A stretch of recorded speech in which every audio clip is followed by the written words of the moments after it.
আসসালামু আলাইকুম। ম্যাট্রিক্স অধ্যায়ে আমরা এই পর্যায়ে গুণ সংক্রান্ত আরেকটা অঙ্ক দেখে নিব। দেখো, আমাদের অঙ্কটা হচ্ছে এ এর মান দেয়া আছে, অর্থাৎ এ একটা ম্যাট্রিক্স, যে ম্যাট্রিক্সের সমস্ত এলিমেন্ট এ তে দেয়া আছে, এবং বি আরেকটা ম্যাট্রিক্স, এবং বি ম্যাট্রিক্সের এলিমেন্টগুলো দেয়া আছে। তো আমাদেরকে এ বি নির্ণয় করতে হবে। তো এ বি মানে হচ্ছে এ গুণ বি, অর্থাৎ এ এবং বি এর মান, অর্থাৎ এ এবং বি গুণ করলে যে মান পাবো সেই মানটা বের করতে হবে। তো তোমরা ইতিমধ্যে গুণ সংক্রান্ত যে বিষয় থাকে বা গুণ কিভাবে করতে হয় সেই বিষয়টা সম্পর্কে জানো। তো অনেকের এইখানে কনফিউশন থাকতে পারে গুণের নিয়মে। তো এই অঙ্কটা যদি একটু মনোযোগ সহকারে দেখো বা একটু প্র্যাকটিস করো, আশা করি পরবর্তীতে এই গুণ সংক্রান্ত কোনো অঙ্ক নিয়েই তোমাদের আর কোনো সমস্যা থাকবে না বা কোনো কনফিউশন থাকবে না। তো দেখো, আমি প্রথমেই তোমাদেরকে কিছু বিষয় মনে করিয়ে দিতে চাই, যেটা আমি আগের লেকচারগুলোতে তোমাদের সাথে আলোচনা করেছি। সে বিষয়টা হচ্ছে, আমরা যখন দুইটা ম্যাট্রিক্স গুণ করব তখন আগে দেখে নিতে হবে সেই দুইটা ম্যাট্রিক্স গুণের যোগ্য কিনা। কিভাবে চেক করব? যে আমরা যে ম্যাট্রিক্স থেকে আরেকটা ম্যাট্রিক্স গুণ করব সেই ম্যাট্রিক্সের সারিতে কয়টা এলিমেন্ট আছে এবং অপর ম্যাট্রিক্সের কলামে কয়টা এলিমেন্ট আছে সেই বিষয়টা একটু লক্ষ্য করে দেখতে হবে। দেখো, এই এ ম্যাট্রিক্সে সারিতে কয়টা এলিমেন্ট আছে? একটা, দুইটা, তিনটা। তাহলে আমাদেরকে চেক করে দেখতে হবে বি ম্যাট্রিক্স, অর্থাৎ যে ম্যাট্রিক্সটা এর সাথে গুণ করছি সেটা হচ্ছে বি। তো এই বি ম্যাট্রিক্সের কলামে ঠিক ততগুলো এলিমেন্ট আছে কিনা আমাদেরকে চেক করে দেখতে হবে। যদি থাকে তাহলে গুণ করা সম্ভব, আর যদি না থাকে তাহলে কিন্তু গুণ করা সম্ভব না। এটা তোমরা কিন্তু সবাই জানো, বা আমি আগেও এই কথাগুলো বারবার বলেছি। তো দেখো, আমরা যখন গুণ করি, গুণের নিয়মটা হচ্ছে ম্যাট্রিক্সের গুণ করতে হয় সারি এবং কলাম অনুযায়ী। অর্থাৎ আমরা যদি এ আর বি গুণ করতে চাই তাহলে এ ম্যাট্রিক্সের সবগুলো সারির সাথে বি ম্যাট্রিক্সের সবগুলো কলাম গুণ করি। তাহলে আমরা বলতে পারি এ ম্যাট্রিক্সের সারির সাথে বি ম্যাট্রিক্সের কলাম গুণ হয়। আচ্ছা, যদি তাই হয় তাহলে এ ম্যাট্রিক্সের সারিতে যে কয়টা এলিমেন্ট থাকবে বি ম্যাট্রিক্সের কলামেও সেই কয়টাই এলিমেন্ট থাকতে হবে। তাহলে আমরা এখানে দেখতে পাচ্ছি এখানে 1 2 3টা এলিমেন্ট সারিতে আছে এ ম্যাট্রিক্সের। ঠিক একইভাবে বি ম্যাট্রিক্সের কলাম কয়টা? 2টা, কিন্তু কলামে কয়টা করে এলিমেন্ট আছে? 1 2 3টা করে এলিমেন্ট আছে। তাহলে আমরা এখানে বুঝতে পারছি যে এ এবং বি গুণ করা সম্ভব। এখন একটু খেয়াল করে দেখো যে এ ম্যাট্রিক্সের সারি হচ্ছে 1টা 2টা 3টা, কিন্তু সারিতে কয়টা এলিমেন্ট আছে? 1টা 2টা 3টা। প্রত্যেকটা সারিতেই কিন্তু 3টা করে এলিমেন্ট আছে। তাহলে এ ম্যাট্রিক্সের এই সারিতে প্রথম এলিমেন্ট, এই সারিতে দ্বিতীয় এলিমেন্ট, এবং এই সারিতে এ ম্যাট্রিক্সের প্রথম সারিতে এটা হচ্ছে প্রথম এলিমেন্ট, এটা দ্বিতীয়, এবং এটা তৃতীয় এলিমেন্ট। তাহলে আমরা বলতে পারি এ ম্যাট্রিক্সের এটা প্রথম কলাম, এটা হচ্ছে দ্বিতীয় কলাম, এবং এটা হচ্ছে তৃতীয় কলাম। তো দেখো, এ ম্যাট্রিক্সের কলাম 3টা, কলাম 3টা মানে হচ্ছে এ ম্যাট্রিক্সের সারিতেও 3টা এলিমেন্ট আছে। তো আমরা যখন এই যে গুণের অঙ্ক করব, দুইটা ম্যাট্রিক্সকে যখন গুণ করব, তখন যে ম্যাট্রিক্সটা শুরুতে থাকবে, অর্থাৎ এ গুণ বি অথবা বি গুণ এ, এই দুইটার মধ্যে কিন্তু পার্থক্য আছে। কি পার্থক্য আছে আমি একটু বলবো। তো দেখো, প্রথমে যে ম্যাট্রিক্সটা থাকবে সেই ম্যাট্রিক্সটার কলাম সংখ্যা আমরা হিসাব করব। তো কলাম সংখ্যা কয়টা? 1টা 2টা 3টা। এবং আরেকটা যে পরের যে ম্যাট্রিক্সটা থাকবে, অর্থাৎ যার সাথে গুণ করব, সেটা ধরে নিচ্ছি বি ম্যাট্রিক্স। তাহলে সেই বি ম্যাট্রিক্সের সারিতে কয়টা এলিমেন্ট আছে সেটা আমরা হিসাব করব। তাহলে দেখো, এখানে হচ্ছে কলাম কয়টা এ ম্যাট্রিক্সের? 1টা 2টা 3টা। ঠিক বি ম্যাট্রিক্সের সারি হিসাব করব। তাহলে বি ম্যাট্রিক্সের সারি কয়টা? 1টা 2টা 3টা, 2টা 3টা। তার মানে তোমরা এভাবে একটু চেক করবা। একটু শর্টকাট নিয়ম বলে দিই, যে প্রথমে যে ম্যাট্রিক্সটা থাকবে সেই ম্যাট্রিক্সটার কলাম হিসাব করবা। তাহলে কলাম কয়টা? 1টা 2টা 3টা কলাম। তাহলে এ ম্যাট্রিক্সের কলাম হচ্ছে 3টা, এবং অপর যে ম্যাট্রিক্সটা থাকবে, অর্থাৎ এই প্রথম ম্যাট্রিক্সের সাথে যে ম্যাট্রিক্সটা গুণ করা হবে সেই ম্যাট্রিক্সের সারি হিসাব করব। তাহলে অপর ম্যাট্রিক্স এখানে বি ম্যাট্রিক্স, এই বি ম্যাট্রিক্সের সারি হিসাব করব। তাহলে সারি কয়টা? 1টা 2টা 3টা সারি। তাহলে কলাম হচ্ছে 3টা এ ম্যাট্রিক্সের, এবং বি ম্যাট্রিক্সের সারি হিসাব করব সারি কয়টা? 3টা। তো যদি এই যে এই মানটা সমান হয় তখনই আমরা সেই দুইটা ম্যাট্রিক্স গুণ করতে পারবো। তো দেখো এ ম্যাট্রিক্সের কলাম 3টা, বি ম্যাট্রিক্সের সারি 3টা, তাহলে যেহেতু সারি এবং কলামের সংখ্যা সমান দুইটা ম্যাট্রিক্সের, সুতরাং আমরা বলতে পারবো যে এ এবং বি নির্ণয় করা সম্ভব বা এ এবং বি গুণ করা সম্ভব। কিন্তু যখন বি গুণ এ বের করব তখন কি অবস্থা হবে দেখো। বি গুণ এ মানে হচ্ছে প্রথম হচ্ছে বি ম্যাট্রিক্স, তাহলে প্রথম আমরা বি ম্যাট্রিক্সের কলাম হিসাব করব, অর্থাৎ এখানে শুরুতে যেটা থাকবে সেটার কলাম হিসাব করব। এখানে শুরুতে ছিল এ ম্যাট্রিক্স, একটু মনোযোগ সহকারে দেখো, এখানে শুরুতে ছিল হচ্ছে এ ম্যাট্রিক্স, এজন্য এ ম্যাট্রিক্সের কলাম হিসাব করছি। এখানে শেষে আছে বি ম্যাট্রিক্স, তাহলে বি ম্যাট্রিক্সের সারি হিসাব করছি। তার মানে যেটা শুরুতে থাকবে তার কলাম হিসাব করব এবং যেটা শেষে থাকবে তার সারি হিসাব করব। তাহলে একই নিয়মে যদি আমি বলি এখানে শুরুতে আছে বি ম্যাট্রিক্স, তাহলে এটার ক্ষেত্রে বি ম্যাট্রিক্সের কলাম হিসাব করতে হবে, অর্থাৎ যেটার শুরুতে থাকবে সেটার কলাম হিসাব করব। তাহলে এটার কলাম কয়টা? বি ম্যাট্রিক্সের কলাম কয়টা? একটা, দুইটা, তাহলে দুইটা কলাম। আচ্ছা, এখন এই যে এ ম্যাট্রিক্সের সারি হিসাব করব, অর্থাৎ যেটা শেষে থাকবে, গুণের পরে যেটা থাকবে সেটা হচ্ছে আমরা সেই ম্যাট্রিক্সটার সারি হিসাব করব। তাহলে এ ম্যাট্রিক্সের সারি হিসাব করব, তাহলে সারি সংখ্যা কয়টা এ ম্যাট্রিক্সের? একটা, দুইটা, 3টা সারি কিন্তু, তাহলে এখানে 3টা সারি লিখে ফেলো। এখন দেখো বি ম্যাট্রিক্স এবং এ ম্যাট্রিক্স যদি গুণ করা হয় তাহলে বি ম্যাট্রিক্সের কলাম হচ্ছে 2টা, এ ম্যাট্রিক্সের সারি 3টা, তাহলে কলাম এবং সারি সমান না, তাহলে এটা যদি সমান না হয় তাহলে এটা গুণ করা সম্ভব না, অর্থাৎ বি গুণ এ এটা নির্ণয় করা সম্ভব না এই দুইটা ম্যাট্রিক্সের জন্য। আমি আবার বলি দেখো, যে আমরা যখন কোনো দুইটা ম্যাট্রিক্স গুণ করব তখন প্রথম ম্যাট্রিক্স যেটা থাকবে সেটার কলাম হিসাব করব এবং পরের যে ম্যাট্রিক্স থাকবে অর্থাৎ গুণের পরে যেটা থাকবে সেটা সারি হিসাব করব। যদি প্রথম ম্যাট্রিক্সের কলাম এবং দ্বিতীয় ম্যাট্রিক্সের সারি সমান হয় তখনই মাত্র এবং শুধু তখনই কিন্তু আমরা সেই দুইটা ম্যাট্রিক্স গুণ করতে পারবো, এটাই হচ্ছে শর্ত। কিন্তু দেখো আমরা যদি বি ক্রস এ করতে চাই বা বি গুণ এ করতে চাই তাহলে বি ম্যাট্রিক্স শুরুতে আছে, তাহলে শুরুতে যে থাকবে তার কলাম হিসাব করব কয়টা? 2টা। ঠিক একইভাবে গুণের পরে এ ম্যাট্রিক্স আছে, অর্থাৎ এ ম্যাট্রিক্সটা এই ক্ষেত্রে শেষে আছে, তাহলে শেষে যেটা থাকবে তার সারি হিসাব করব, সারি কয়টা? 3টা। তাহলে কিন্তু এই দুইটা কলাম এবং সারি সংখ্যা সমান না, কার ক্ষেত্রে? বি গুণ এর ক্ষেত্রে। তাহলে আমরা বলতে পারবো বি গুণ এ নির্ণয় করা সম্ভব না, কার জন্য? এই দুইটা ম্যাট্রিক্সের জন্য। তাহলে এখানে একটু লক্ষ্য করো যে এ গুণ বি কিন্তু নির্ণয় করা সম্ভব, কিন্তু বি গুণ এ নির্ণয় করা সম্ভব না। তার মানে আমরা বলতে পারি যে কোনো একটা অঙ্কের ক্ষেত্রে এ গুণ বি যে মান হবে বি গুণ এ সেই মান হবে না কিন্তু। ঠিক আছে, তোমরা একটু হিসাব করে দেখবা, দুইটা ম্যাট্রিক্স যদি গুণ করা হয় এবং তাদেরকে আবার এক্সচেঞ্জ করে যদি গুণ করা হয় সেই দুইটা মান কখনো সমান হয় না। তাহলে এই জিনিসটা একটু মনে রাখো যে A B R B A কখনোই সমান হবে না। আচ্ছা, তাহলে আমরা এখন অঙ্কে চলে যাই। যে বিষয়গুলো আমি এতক্ষণ আলোচনা করলাম এই বিষয়গুলো একটু মনে রাখার চেষ্টা করো, তাহলে খুব সহজেই তোমরা অঙ্কগুলো সলভ করতে পারবা, গুণের অঙ্কগুলো। আচ্ছা, তাহলে দেখো আমাদেরকে এ আর বি নির্ণয় করতে বলছে এবং এখানে ধরে নিচ্ছি বি এ বের করতে বলছে। দুইটা প্রশ্ন, এ বি নির্ণয় করো, বি এ নির্ণয় করো। তাহলে আমরা এ বি নির্ণয় করব। তো প্রথমে আমরা চেক করে নিব যে এ এবং বি যেহেতু নির্ণয় করছি তাহলে এর কলাম সংখ্যা গুনবো 1টা 2টা 3টা, বি এর কলাম সারি সংখ্যা গুনবো, অর্থাৎ বি পরে আছে, তাহলে সারি কয়টা? 1টা 2টা 3টা, তার মানে কলাম এই ম্যাট্রিক্সের কলাম এবং এই ম্যাট্রিক্সের সারির সংখ্যা সমান, সুতরাং এ বি নির্ণয় করা যাবে। এটা আমরা প্রথমেই বুঝে নিলাম। এরপরে এখন সলিউশনে আমরা এ বি বের করব। যেহেতু নির্ণয় করা যাবে সেহেতু নির্ণয় করে ফেলবো। এখন এ বি মানে হচ্ছে এ গুণ বি, তাহলে এ ম্যাট্রিক্সটার এলিমেন্টগুলো লিখে ফেলো 0 1 2। আচ্ছা, এরপরে হচ্ছে 1 2 3, এরপর হচ্ছে 2 3 4।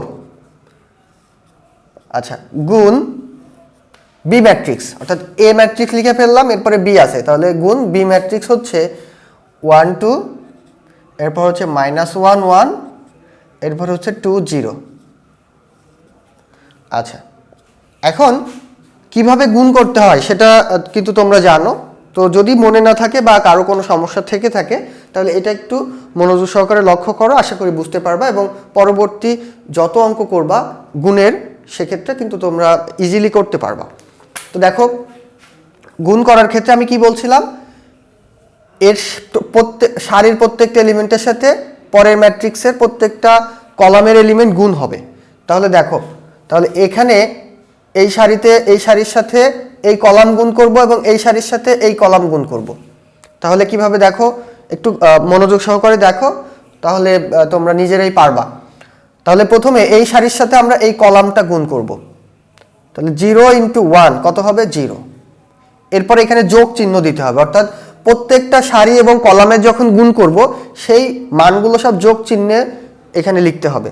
তাহলে 0 × 1 হচ্ছে 0, যোগ 1 × অর্থাৎ এর প্রথম এলিমেন্ট এই কলামের প্রথম এলিমেন্ট, এই সারির প্রথম দ্বিতীয় এলিমেন্ট এই কলামের দ্বিতীয় এলিমেন্ট, এটা তৃতীয় এটারও তৃতীয়, অর্থাৎ প্রথম প্রথম দ্বিতীয় দ্বিতীয় তৃতীয় তৃতীয়, এইভাবে আমরা গুণ করব। তাহলে 1 × -1 কত হবে -1, তাহলে এখানে -1 হয়ে যাবে, অর্থাৎ প্লাসে মাইনাসে মাইনাস। আবার এখানে প্লাস চিহ্ন দিলাম, 2 × 2 তাহলে কত হলো 4 হলো। তাহলে প্রথম সারির সাথে প্রথম কলাম গুণ করা শেষ, এরপরে আবার এই প্রথম সারির সাথে দ্বিতীয় কলাম গুণ করব, সেটা এইখানে বসে যাবে। তাহলে দেখো এটা হচ্ছে 0 × 2 0, এরপরে হচ্ছে 1 × 1 যোগ 1, এরপরে হচ্ছে 2 × 0 প্লাস 0, অর্থাৎ 2 এর সাথে 0 যদি গুণ করা হয় 0 হয়। তাহলে দেখো আমাদের গুণের নিয়ম হচ্ছে এরকম যে এই যে ম্যাট্রিক্সটা এবং এই ম্যাট্রিক্সটা যে আমরা গুণ করছি, তাহলে প্রথম যে ম্যাট্রিক্সটা থাকবে তার সারির সাথে দ্বিতীয় ম্যাট্রিক্সের প্রত্যেকটা কলাম গুণ হবে এবং সেই গুণ করে আমরা প্রত্যেকটা সারি এবং কলামের গুণফলকে যোগ চিহ্নের আকারে লিখব এবং পরবর্তী কলামে যদি থাকে সেই কলামের সাথে যদি গুণ করা হয় সেটা একই সারিতে বসে যাবে। আমি আবার বলি যে কোনো একটা ম্যাট্রিক্স যদি আরেকটা ম্যাট্রিক্সের সাথে গুণ করা হয় তাহলে প্রথম ম্যাট্রিক্সের সারির সাথে দ্বিতীয় ম্যাট্রিক্সের প্রত্যেকটা কলাম গুণ হবে। আচ্ছা, তো প্রথম সারির সাথে প্রথম কলাম যদি গুণ হয় সেটা যোগ চিহ্ন রূপে একবারে লিখতে হবে এবং প্রথম সারির সাথে দ্বিতীয় কলাম যে মানটা হবে যোগ চিহ্নের রূপে একবারে লিখতে হবে। কোথায় লিখতে হবে? সারিতে লিখতে হবে, একই সারিতে থাকবে। অর্থাৎ এটা যেহেতু সারি তাহলে সব মানগুলো সারিতে বসবে। যদি আরেকটা কলাম থাকতো এখানে তাহলে কিন্তু এখানে এই সারির সাথে এই কলাম গুণ হয়ে এই সারিতে বসতো। আচ্ছা, সেই ধরনের অঙ্ক আমরা করব। এরপরে দেখো এই সারির সাথে প্রত্যেকটা কলামের গুণ শেষ, এখন আমরা এই সারিটা বিবেচনা করব। তাহলে এই সারির সাথে এই দুইটা কলাম গুণ করব। তাহলে এই সারির প্রথম এলিমেন্ট 1, কলামের প্রথম এলিমেন্ট 1, তাহলে 1 × 1 1। এরপরে হচ্ছে এটা দ্বিতীয় এলিমেন্ট 2, এটা দ্বিতীয় এলিমেন্ট হচ্ছে -1, 2 × -1 -2। এরপর হচ্ছে 3 × 2, তাহলে কত হচ্ছে 6 হচ্ছে। ঠিক একইভাবে এই একই সারির সাথে দ্বিতীয় কলাম গুণ করব, অর্থাৎ প্রথম কলামে গুণ শেষ দ্বিতীয় কলাম গুণ করব। তাহলে দ্বিতীয় কলাম গুণ করো, 1 × 2 কত হচ্ছে 2, যোগ 2 × 1 তাহলে 2, অর্থাৎ 2 × 1 2। একটু খেয়াল করো যে আমরা যে সারির সাথে যেই কলামটা গুণ করছি কিভাবে গুণ করছি, যে এটার প্রথম ওই কলামেরও প্রথম, এটা দ্বিতীয় এলিমেন্ট ওই কলামেরও দ্বিতীয় এলিমেন্ট, এটা তৃতীয় এলিমেন্ট ওই কলামেরও তৃতীয় এলিমেন্ট, এভাবে গুণ করছি। তাহলে দেখো এটা তৃতীয় এলিমেন্ট হচ্ছে 3 আর এটার তৃতীয় এলিমেন্ট হচ্ছে 0, তার মানে 3 × 0 তাহলে 0 হয়ে যাবে, অর্থাৎ 3 × 0 মানে 0। আচ্ছা, তাহলে এই সারির সাথেও কিন্তু এই দুইটা কলাম গুণ করা শেষ। এখন কি করব? এইটার সাথে গুণ করব, অর্থাৎ এই সারিটা বিবেচনা করলাম, তাহলে এই সারির সাথে এই ম্যাট্রিক্সের দুইটা কলাম গুণ করে দিব। তাহলে প্রথমে হচ্ছে এই কলাম, তারপরে হচ্ছে এই কলাম। প্রথমটা হচ্ছে 2 × 1 2, যোগ 3 × -1 তাহলে -3 হবে, তাহলে এখানে -3 দাও। এখন 4 × 2 তাহলে 8 হচ্ছে। আচ্ছা, এরপরে হচ্ছে পরের কলামে চলে আসো, 2 × 2 4, এরপর হচ্ছে 3 × 1 3, 4 × 0 তাহলে 0। তো 0-র সাথে যা কিছুই গুণ করা হয় সেটা 0 হয়ে যায়। এখন জাস্ট এটা যোগ বিয়োগ করে দাও, যে মানটা আসবে সেটাই হচ্ছে অ্যান্সার। তাহলে দেখো যে এখানে কত থাকবে, -1 + 4, তাহলে 3 থাকবে যোগ করলে। আচ্ছা, এখানে কত থাকবে, 1 থাকবে, এখানে যোগ করো 6 আর 1 7, 7 থেকে 2 বাদ দাও তাহলে 5 থাকবে, তাহলে এটা 5। আচ্ছা এখানে থাকবে হচ্ছে 2 যোগ 2 4, 4। আচ্ছা এখানে 8 আর 2 10, 10 থেকে 3 বাদ দাও 7 থাকবে। আচ্ছা এখানে থাকবে কত, 4 আর 3 7, তাহলে এটাই হচ্ছে অ্যান্সার। এখন একটু লক্ষ্য করো যে আমাদের এ ম্যাট্রিক্সটা ছিল কত ক্রমে, 3 ক্রমের। 3 ক্রম মানে হচ্ছে 3টা সারি 3টা কলাম, তাহলে এ ম্যাট্রিক্সটা ছিল হচ্ছে 3 ক্রমের 3/3। আর বি ম্যাট্রিক্সটা কত ক্রমের ছিল, এখানে হচ্ছে 3টা সারি 2টা কলাম। আচ্ছা এখন যে 2টা ম্যাট্রিক্স আমরা গুণ করব তাদের ক্রমটা এইভাবে লিখব, অর্থাৎ প্রথমে যেটা থাকবে সেটা উপরে লিখব, দ্বিতীয় যেটা থাকবে সেটা হচ্ছে নিচে লিখব। আচ্ছা ক্রম এইভাবে লেখার পরে যদি এইটা এবং এইটা, এই যে এই কর্ণটা যদি সেম হয় তখনই আমরা বলবো যে ওই 2টা ম্যাট্রিক্স গুণ করা সম্ভব। এটা হচ্ছে শর্টকাট নিয়ম। কিভাবে আমি বলছিলাম, আগেই বলছি যে এ ম্যাট্রিক্সের কলাম সংখ্যা এবং বি ম্যাট্রিক্সের সারি সংখ্যা সমান হতে হবে, তাহলে এই কর্ণটা সমান হতে হবে। যদি হয় তাহলে বুঝবা যে সেই 2টা ম্যাট্রিক্স গুণ করা যাবে। আচ্ছা এখন গুণ তো করে ফেললাম, এখন দেখো যে গুণফলটা পাইলাম সেটাও তো আরেকটা ম্যাট্রিক্স হলো। তো এটা যদি আরেকটা ম্যাট্রিক্স হয় এই ম্যাট্রিক্সের ক্রম কত হবে সেটা কিন্তু আমরা আগে থেকেই বলতে পারবো। কিভাবে বলতে পারবো, দেখো যে এ ম্যাট্রিক্সের সারি কত, 3, তার মানে ধরে নিচ্ছি এই এ বি ম্যাট্রিক্সের গুণফল আরেকটা ম্যাট্রিক্স দিয়ে আমি ইন্ডিকেট করলাম, সেটা হচ্ছে সি, অর্থাৎ এ আর বি গুণ করে যে ম্যাট্রিক্সটা পাইলাম সেটাকে আমি বলছি হচ্ছে সি। তাহলে সি ম্যাট্রিক্সের অর্ডারটা আসলে কত হবে, তো সি ম্যাট্রিক্সের অর্ডার হবে হচ্ছে এ ম্যাট্রিক্সের, অর্থাৎ প্রথমে যে ম্যাট্রিক্সটা থাকবে এটা হচ্ছে প্রথমে আছে, প্রথমে যে ম্যাট্রিক্সটা আছে সেটা সারি কত, 3টা, তাহলে সি ম্যাট্রিক্সের এখন অর্ডার হবে এটার সারি এবং এটার কলাম 3/2। তাহলে এখানে একটু খেয়াল করো সারি কয়টা, 1টা 2টা 3টা, সি ম্যাট্রিক্সের সারি 3টা হয়েছে এবং কলাম হচ্ছে 2টা, 1টা 2টা, তাহলে এখানেও কিন্তু 2টা।